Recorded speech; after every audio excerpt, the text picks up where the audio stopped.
Welcome, ladies and gentlemen, to a city that is extremely ancient. Founded 840 years ago in the 1100s by a man named King Sancho VI of Navarra, when he discovered this nice, beautiful bay that we find ourselves at, and he was like, yep, we're gonna build something here. It's a place that's been fiercely fought over for centuries, with the British and Portuguese coming in here in the 1800s and wiping out a lot of it, burning it all down. But from those ashes, a beautiful bay city resurrected. Welcome to San Sebastian. So where does the name San Sebastian even come from? Well, it comes from the 3rd century when a Roman soldier converted to Christianity. Then the emperor found out about this transgression apparently and ordered him to be tied to a post and then shot full of arrows. Miraculously, he survived this somehow. And then after that, they later killed him again because, you know, you can't cheat the Romans from a death. And then from there, he became a martyr. And he's been instilled in this church up here. You can see his statue, Saint Sebastian. And that's how this city got its name. This church here goes back to the 1770s, but it's not the first version. The first versions go back to the 12th and 13th century when the people of the time declared that this area right here was holy ground. And as you can see, there's our boy up there, King Sebastian, with arrows hanging out of him. Video, ¿está bien? ¿Qué es eso? Is similar iPhone, same este. No, you can. How do you see? In my application in my telephone. Here's us. Hello. Hello.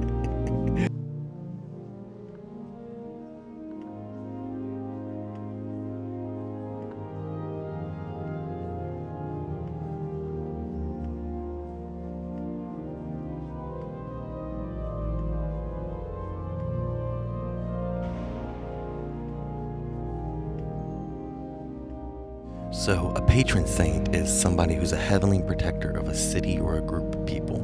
Saint Sebastian is one of them, and then another is that beautiful statue up there of Virgin Coro.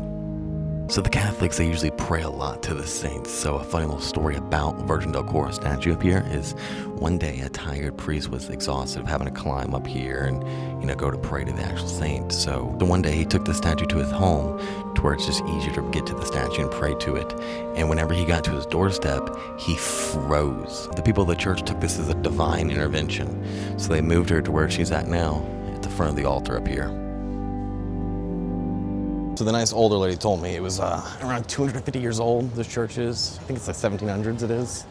But that's the same age as America. How insane is that? And she's like, oh, well, it's not that old. Well, I'm like, it's the same age as my country is. And she's like, yeah, true. And I will say, you know, quick sidebar here. Now we're walking through, like, kind of where the restaurants are. This is the old town where I'm at right now. And if you're not accustomed to Spanish food, you know, everybody knows tapas, you know. It's very small and small plated kind of thing. But what's big here is pinchos. A lot of, like, I'm not gonna lie, I'm not a big fan of the pinchos here. It's like literally all I can find outside of McDonald's. So you already know I'd be hitting McDonald's up on the reg. And pinchos is kind of like this, what you see right here. Everybody's standing at this little bar. It's like a hustling and bustling, like trying to get this small plate of food.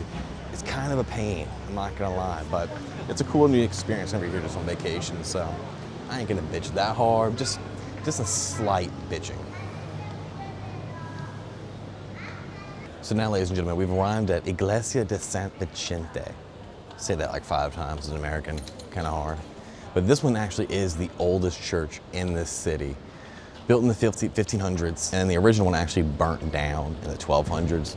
So they re-erected it, and they built it in this no-nonsense kind of Gothic sandstone looking stuff. As you can see, this one looks a little bit more medieval than the one we were at just next door. And this one's dedicated to Saint Vincent, another early Christian martyr who was killed brutally like all martyrs usually are. And I'm pretty sure that might be him right there, I ain't gonna lie to you. But he was killed in the 4th century. He was originally a deacon, and they killed him by burning him alive.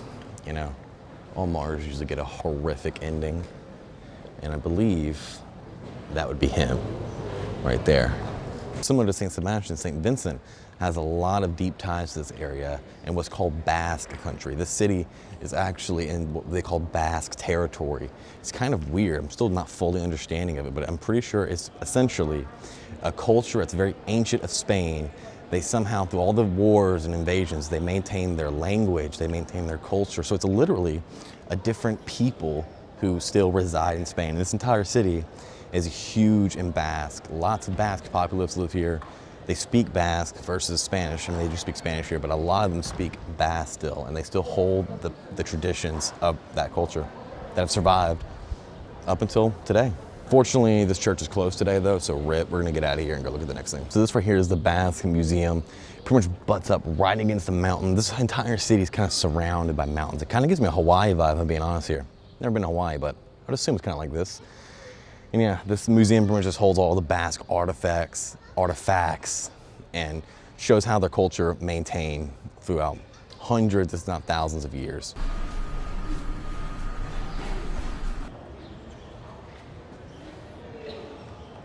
They put that right on the church doors. And check out all these little beautiful colored boats, huh? Like some small time fishing boat action. Yeah, like I said, you know, this city originally started as like a fishing village kind of ordeal, right? The Basque were known as some of the toughest seafarers in all of the lands. So they would catch, like, you know, right on the bay, as you can see. So they would catch tuna, they would catch some cod, they would even catch whale, which is insane. Imagine pulling a whale into that little small boat and just capsize yourself. But yeah, right on this little bay is you see a lot of fishermen. I don't know what those guys are doing over there, but let's just say fishing for the sake of this moment in the video. And right now we also have the aquarium way over there in the distance, spelt all weird and Basque, if you will. So we'll go check out that real quick and see what it looks like inside. I should look at the elevator. I'm dying.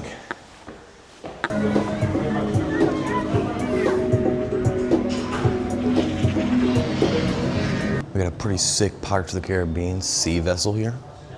Pretty tight. We have a Spanish Titanic looking thing. Oh, Soviet radios, ladies and gentlemen. Looks very seafarer Soviet-esque. Captain Jack Sparrow. Oh, this is them, a demonstration of them capping some whales and stuff.